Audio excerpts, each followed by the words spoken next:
Assalamualaikum warahmatullahi wabarakatuh. Perkenalkan, nama saya Elvina Febriani dengan NIM 19042055. Pada kesempatan kali ini, saya akan mempresentasikan mengenai pembinaan sumber daya manusia di sektor publik. Pembahasannya yaitu yang pertama, pengertian pembinaan sumber daya manusia, yang kedua, tujuan pembinaan sumber daya manusia, yang ketiga, fungsi pembinaan sumber daya manusia, dan yang terakhir adalah strategi pembinaan sumber daya manusia. Yang pertama yaitu pengertian pembinaan sumber daya manusia. Pembinaan memiliki makna yang berdekatan dengan kata bimbingan, dengan artian yaitu melakukan pengarahan atau mengarahkan, mengembangkan, dan menyempurnakan keahlian seseorang agar menjadi lebih baik sesuai dengan yang diharapkan oleh pembina. Menurut beberapa para ahli, pengertian pembinaan sebagai berikut. Yang pertama yaitu menurut Wibowo.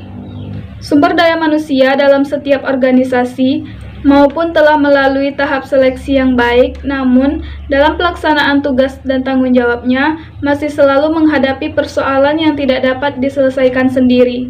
Oleh karena itu, perlu dilakukan pembinaan sumber daya manusia. Selanjutnya ada menurut Musanef. Pembinaan adalah segala tindakan yang berhubungan langsung dengan perencanaan, penyusunan, pembangunan, pengembangan, pengarahan, penggunaan, serta pengendalian segala sesuatu secara berdaya guna dan berhasil guna. Yang terakhir ada menurut Toha, pembinaan adalah suatu proses, hasil, atau pernyataan menjadi lebih baik. Dalam hal ini mewujudkan adanya perubahan, kemajuan, peningkatan, pertumbuhan, evaluasi, atau berbagai kemungkinan atas sesuatu. Pembahasan selanjutnya yaitu tujuan pembinaan sumber daya manusia. Untuk mendapatkan hasil kerja yang baik, maka diperlukan adanya pegawai-pegawai yang setia, taat, jujur, penuh dedikasi, disiplin, dan sadar akan tanggung jawabnya yang diembankan kepadanya sesuai dengan peraturan perundang-undangan kepegawaian yang berlaku.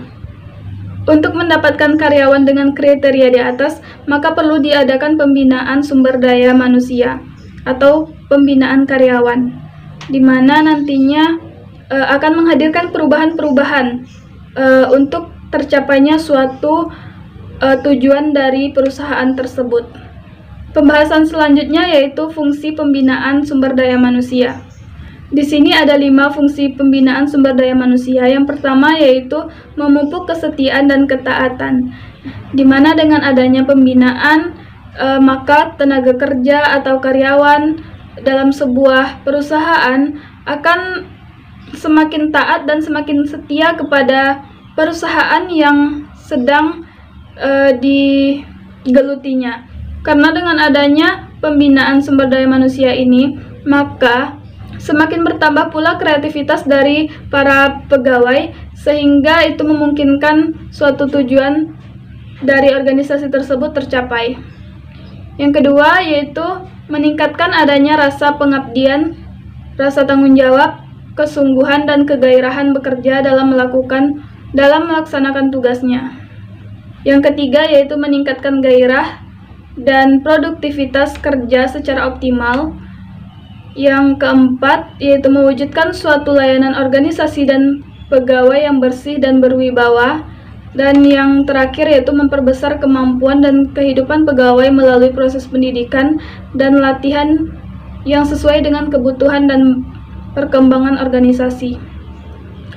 Di mana dengan adanya pembinaan, maka pegawai-pegawai tersebut betah dan semakin banyak ilmunya, sehingga semakin banyak pula ide-ide yang dituangkan ke dalam suatu perusahaan dan membawa nama perusahaan itu menjadi lebih baik lagi.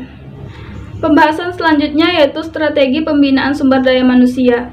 Strategi pembinaan sumber daya manusia ini tentu saja diawali dengan perekrutan, di mana nantinya perusahaan ini merekrut tenaga-tenaga kerja baru untuk mencapai tujuan suatu perusahaan ini. Dalam perekrutan ini tentu saja dibutuhkan pemimpin atau atasan yang pandai memilih dari tenaga kerja, sehingga nantinya tenaga kerja ini mempunyai bakat yang tinggi dan kreativitas yang tinggi pula, sehingga tujuan dari perusahaan ini tercapai. Selanjutnya ada memberikan pelatihan. Setelah proses perekrutan, tentu saja untuk menambah dari kreativitas para tenaga kerja, kita harus mengadakan pelatihan-pelatihan. Nah, di pelatihan inilah terdapat pembinaan yang sangat dibutuhkan oleh semua tenaga kerja atau karyawan ini untuk berjalannya suatu organisasi atau perusahaan agar lebih baik lagi. Tahap selanjutnya yaitu evaluasi, di mana di sini adalah penilaian kekurangan-kekurangan apa saja yang terdapat selama proses bekerja atau proses berjalannya suatu organisasi. Nah, di tahap evaluasi inilah yang nantinya akan menentukan pembinaan jenis apa atau pembinaan seperti apa yang akan diadakan dalam suatu perusahaan untuk karyawan tersebut.